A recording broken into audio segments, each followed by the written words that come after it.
औरत अगर हमें संभोग का सुख देती है तो हम उसके विवश हो जाते हैं और हमें उसकी हर बात माननी पड़ती है। ऋचा से मेरी शादी के बाद घर में सब खुश थे। वह न केवल सुंदर और कामुक थी बल्कि घर के काम में भी वह दक्ष थी।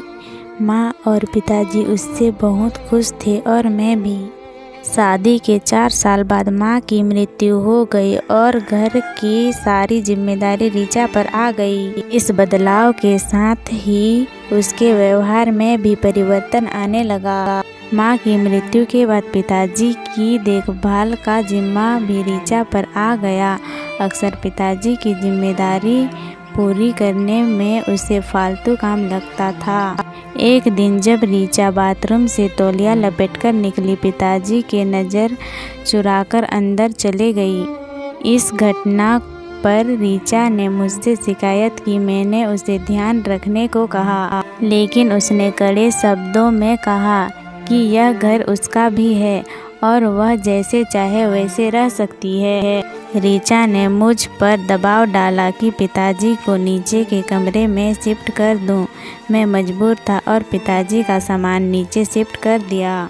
पिताजी ने कुछ नहीं कहा, लेकिन उसके चेहरे पर दुख साफ झलक रहा था। कुछ दिन बाद पिताजी ने हमें दुबई के लिए टिकट बुक की और कहा कि हमें घूमने जाना चाहिए। जब हम 16 दिन के बाद वापस आए तो देखा कि घर के बाहर ताला लगा हुआ था। मधुर अंकल आए और हमें नए फ्लैट की चाबी दी, रेंट एग्रीमेंट दिया। पिताजी ने एक चिट्ठी लिखी थी जिसमें लिखा था कि उन्होंने घर बेच दिया है और हमें आज़ादी दी है। उन्होंने अपने लिए एक नया बंगलो लिया और हमारी चिंता न करने को कहा।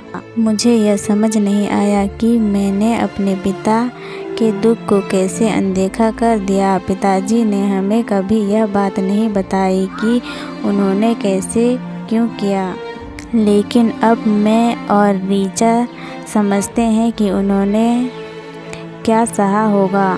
हमारे समाज में लोग पिताजी को गलत ठहराते हैं, लेकिन असल सच्चाई हमें ही पता है। यह कहानी एक महत्वपूर्ण सबक देती है। पत्नी के साथ जीवन बिताना जरूरी है, लेकिन माता पिता का सम्मान और उसकी देखभाल भी उतनी ही महत्वपूर्ण है। किसी भी परिस्थिति में माता पिता से बैर नहीं करना चाहिए। जीवन में संतुलन और समझदारी से काम लेना जरूरी है। पत्नी के साथ साथ माता पिता की भी जिम्मेदारी निभानी चाहिए।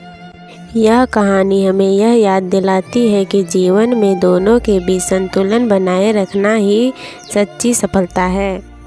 ये जानकारी अच्छी लगी हो तो हमारे YouTube चैनल को सब्सक्राइब एंड लाइक करें और अन्य लोगों के साथ शेयर करें।